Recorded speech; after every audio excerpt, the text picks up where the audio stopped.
Hello. Hi. Hi. Hello, everyone. Greg, Christoph, Teresa, Dorota, Claudia, and Patricia, Gosha. I'm sorry I'm a bit late today. Yes. Okay, I'm trying to connect on the webinar jam actually. So everything is good. Can you hear and see me, people? Yes, let's see here. Mm-hmm. Can you please let me know, Kazik, Aga, and we've got Anna, Mikhail, Gosha, Milosh. Oh, we have a lot today. 60 people. Very nice. Yes, thank you. Okay, very nice. Good. My name is Marian, for those who doesn't know me. And we're going to talk about phrase versus clause today. If you were here in the previous Fridays, I'm actually talking about phrases and, clauses and different types of clauses. Now, another confusion in English is that the difference between a phrase and a clause. Okay. So, yeah, this is your guide for today on how you can identify a phrase and a clause. All right. And I hope that you would be able to remember something today. Okay, let's start. Later on, we're going to have a little bit of exercise connected to our topic today. Okay, so phrase versus clause, what's the difference? Now, to tell you, every sentence is constructed of clauses or phrases, but sometimes it can be tricky to tell the difference between a phrase and a clause. Both phrase and clause contains group of two or more words and help us to make a sentence. Yeah, but they both have different roles. To help you understand the difference between them, we should define them both individually first. Okay? To For us to get to know more of that, here it is.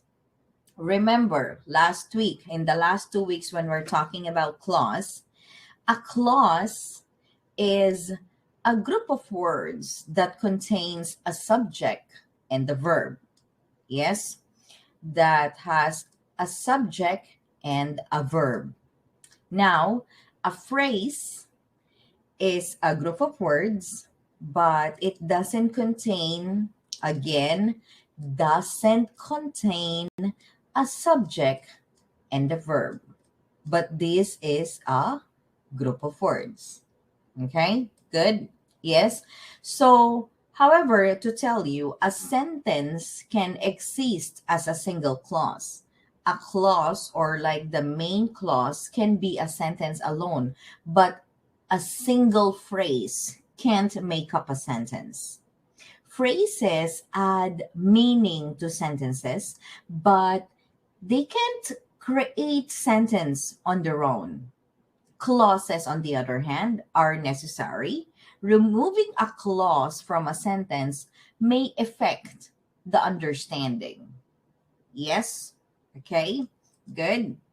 Now, to tell you more about the difference, here is a simple example of a sentence that use both a phrase and a clause. Okay? Wherever you go, I will follow. So if you can see over here, wherever you go is the phrase. This is a phrase. Why? Okay. And this is okay. Let me write it. This is a phrase, and this one, I will follow, is a clause. Now, wherever you go doesn't make sense on its own. Wherever you go, it's not a complete thought. Yeah, it's not a complete thought. It's just group of words. But I will follow contains a subject and a verb. I, the subject, the doer of the action, and the verb follow. Yes. Okay. So it's a complete thought, and we don't need any more words to understand the meaning of the sentence. I will follow. Yes. So this is an example of a sentence that has a phrase and a clause. And again, as a review, a clause can be a sentence on its own, but a phrase, no. Okay, good. Now, okay, here, along with phrases and clause, the meaning of sentence can also be confused. They all work together to create meaning, but identifying the individual component is what's difficult. Now, an easy way to remember the difference between a phrase and a clause is to remember the building blocks of the sentence. A clause contains phrases, okay, and a sentence contains clauses. So, to make a sentence, the building blocks would go in this order. So, as you can see, a phrase, like for example, the big clock, a clause, the big clock chimed. All right. If it is just the big clock, it's a phrase. Now, since we know that the big clock is actually a subject, if you're going to put a verb, then it's going to be a clause already. Now, to make a sentence, the big clock chimed when the hand struck midnight. Yes. So, but it doesn't really mean to be like in this order all the time. Sometimes a clause can be on the at the beginning of the sentence, and the phrase will be in the middle, yeah, or at the end. Okay. Now, let's take a deeper look on it. Here, look. A phrase, remember, is a group of words that can stand alone as a sentence. The big clock chimed, yes? It's a key part of the clause and the overall sentence if the subject it's the subject of it, but it can't make sense as it is. Things get a little confusing with a main clause or independent clause. It's an example. The big clock chimed. So you see, it is both a clause and a sentence. This is a clause. Okay. Now, sometimes it can be confusing because this is an example of an independent clause. It is a clause and a sentence at the same time. It contains a subject and a verb. The final extended sentence contains phrases and clauses. This is what makes it a sentence, right? There are four main types of sentences anyway, which contains a varying number of clauses and phrases. Simple, compound, complex, and compound complex sentences. We're going to talk about that next week. Yes, sentences, types of sentences. But remember that a sentence, no matter whether it's simple or compound complex, is a complete thought that has been fully punctuated. So it should start with a capital letter and end with some type of punctuation, whether that's a full stop, exclamation mark, question mark, or ellipsis. Okay, but that's actually another topic to talk about. That'll be for next week. However, let's focus for today between phrase versus clause. Okay. Now, here, okay, Marianne, I understand that, but how can we identify it? Yes. The quickest way to identify whether a group of words is a phrase or a clause, yes, okay, a phrase or a clause, is to look for both subject and the verb. Example, okay? So if you can find both, then to tell you it's a clause. If you can only find one or the other, then it's a phrase. Example, white and raspberry chocolate is delicious. Now, this whole sentence itself is a clause, a main clause to be exact, but a part of the clause is a phrase. What is that? White and raspberry chocolate. White and raspberry chocolate. doesn't contain a verb. It's just a subject. That means it's a phrase. This is a phrase. Okay? Right? However, there are many types of phrases and clauses. Okay, which is what makes telling the difference difficult. Learning how to know if it is a phrase or clause takes practice. The best way to learn is to practice looking at group of words and analyzing the different parts to find out whether it's a phrase or a clause. Oh, by the way, next week it's not actually about types of sentences, but we're gonna talk about types of phrases. Types of phrases. Okay. Now, here, uh, to be able to get to know more how to identify or turn phrases into clauses is like this. Turning phrases into clauses is the first step for making a full sentence. To turn phrases into clauses, you need to add a subject and a verb to the phrase to give it a meaning. For example, as you can see, we need to add a subject and a verb to the phrase. So, for example, the phrase is in the forest. Okay, let's start with a phrase. Let's start with a phrase. This is a group of words that doesn't have a subject and a verb. Okay, in the forest. That's it. So, this phrase again doesn't contain a subject and a verb, therefore it's a phrase. Now if we're going to move on, you'll see here we need to add a subject.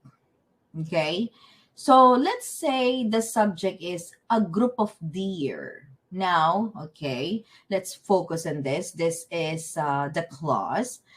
Subject of a sentence will be something such as a person, a place, an animal, or a thing.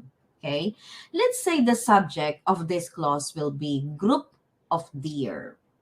Okay, good. You can follow. We're okay. Let's move on. All right.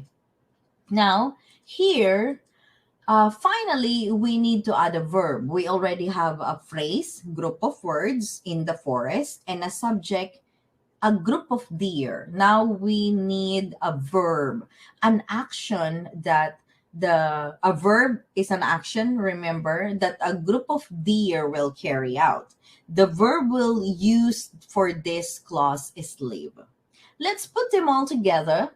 A group of deer live in the forest.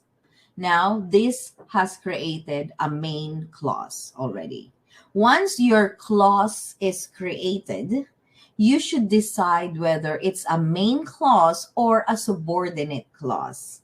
Do you need to add second clause for it to make sense? Remember last week when we talked about different types of clauses, there's a main clause and subordinate clause. Subordinate clause is independent. Yeah. Sorry. Yeah. Dependent clause that you need to add another clause to make sense. Okay. All right. Now, how to turn phrases into clauses? So, to turn phrases into clauses, remember the simple method. You have some phrase and it doesn't have a subject and a verb, so you need to add a subject and a verb. Okay. And then, of course, now there you have a clause.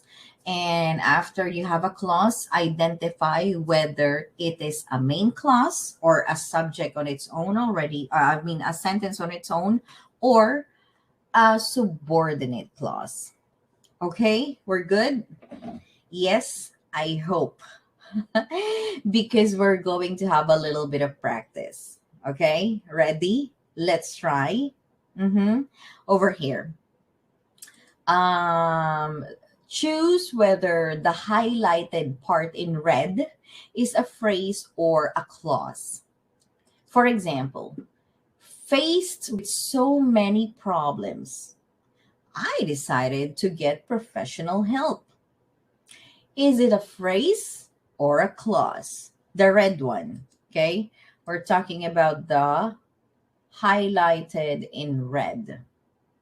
faced with so many problems. Thank you, Dorota. How about the others? Let's wait for the others. We've got 60 people. Let's see: Claudia, Agatha, Yulia, Dorota, Mikhail, Christoph, Patricia, Aga, Sylvia, Anna, Milosh, Kazik, Teresa. We've got similar names. Thank you. Okay, very good. It's a phrase. It doesn't have, it can have a verb or a subject, but cannot have either. Okay, next. She arrived to work on time in spite of leaving home so late. Thank you for the answers. Okay. She arrived to work on time in spite of leaving home so late. A phrase or a clause? Uh huh. What do you think? Thank you. Yes, Gosha. Yes, Claudia, Dorota, Mikhail, Mihao.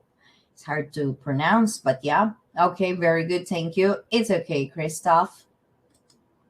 Then here it is a clause because it has a subject and a verb. Okay, and then the rest of the sentence. Okay, it's a clause. Okay, it's okay. It's okay. Let's try again one more time, shall we? All right.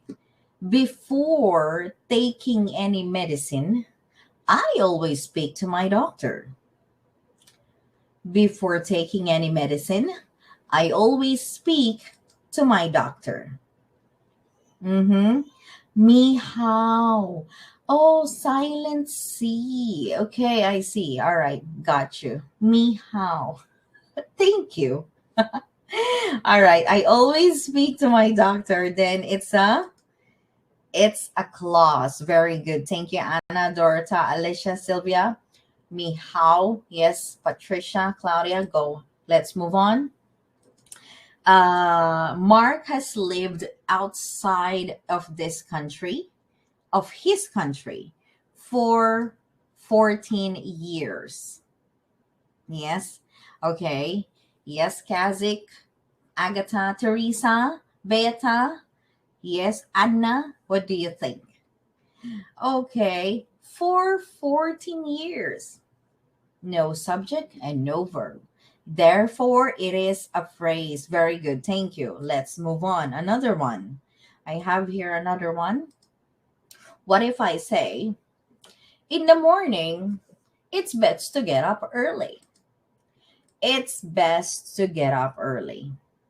In the morning, it's best to get up early. What do you think? Mm-hmm. All right. Thank you. Yes, Gosha. How about the others? It's best to get up early. Thank you, Alicia. Think about it. Okay, think about it. Are you sure? It's best to get up early. Okay, thank you, Milosh. Okay, there you go. It's a phrase. It doesn't have a subject. It doesn't have a subject. So therefore, it's a phrase. Yes.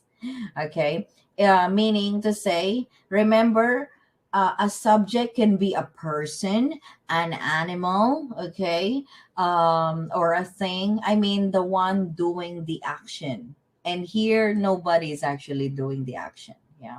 It's just like in the morning, it's best to get up early. It's a phrase. It's okay. Let's try again. How about here? Having always been keen on caring for people, Susan decided to become a nurse. Having always been keen on caring for people, having always been keen on caring for people, Susan decided to become a nurse. Caring people. What do you think? So a verb is an action word. Yes, caring. Yes, we can see here a lot of verb, actually, a lot of action words. And then we've got there some possible subjects. Very nice. Thank you for the answers. Are you sure it's a phrase? We've got subject, Okay, we've got a verb over here. Very good. It's a phrase. It's a phrase. Okay. All right. The people here are not the doer of the action. It's okay, Agatha. I'm just trying to, confuse people. Okay. It is still Susan who is actually the doer of the action, the subject, and it is not in the highlighted part. It's okay. Let's try again.